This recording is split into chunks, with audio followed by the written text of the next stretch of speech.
ये सनातन है, जो नहीं जुड़ेंगे वो नहीं जीतेंगे, ये सनातन है। तो सनातन नियम में आओ। ये असनातन नियम में जब तुम आते हो तो उससे नहीं हो पाते बात।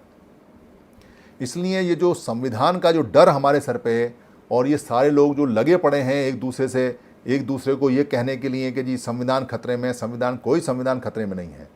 आप आज इकट्ठे हो जाओ, जो चाहो वो लिख लो संविधान में, जो चाहो वो सारे के सारे अधिकार अपने नाम लिख लो, पर इकट्ठे तो हो जाओ। लोगों को, दूसरों को कहते रहते हो, अरे उसने संविधान फाड़ दिया, उसने संविधान जला दिया, उसने ये कर दिया, उसने वो कर दिया। अरे भैया, जो लोग इकट्ठे नहीं होते उनके संविधान फटते ही हैं। जो लोग इकट्ठे नहीं होते उनके संविधान के पन्ने पन्ने बिखरते हैं।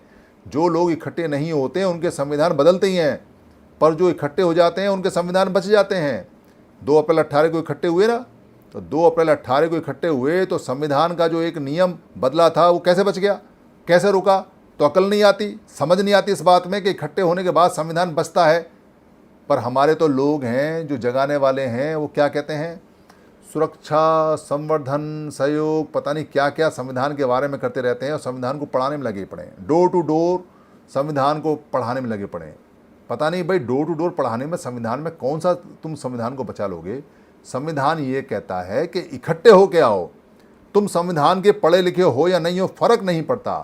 तुम चाहे LLB हो, LLM हो, या डॉक्टर हो, या इंजीनियर हो, या वकील हो या नहीं हो, फर्क नहीं पड़ता। तुम चाहे कैबिनेट मिनिस्टर हो या नहीं हो, चाहे मजदूर हो, चाहे किसान हो, या लूले हो, लंगड़े हो, फर्क नहीं पड़ता। तुम चाहे आदमी हो, औरत हो, फर्क नहीं पड़ता। तुम चाहे गांव में रहते हो, शहर में रहते हो, गरीब हो, मजदूर हो, दबे हो, कुचले हो, फर्क नहीं पड़ता। हर एक व्यक्ति का एक वोट है संविधान में। ये कितनी खूबसूरत बात है और कितनी पावरफुल बात है कि आप किसी भी हालत में कमज़ोर हो सकते हो, पर अपने अधिकार के क्षेत्र में कमज़ोर नहीं हो, वहाँ हिस्सा बराबर है। तो किसने मना किया इन सबको इकट्ठा होने के लिए? कौन रोकता है इकट्ठा होने के लिए? और जो रोकते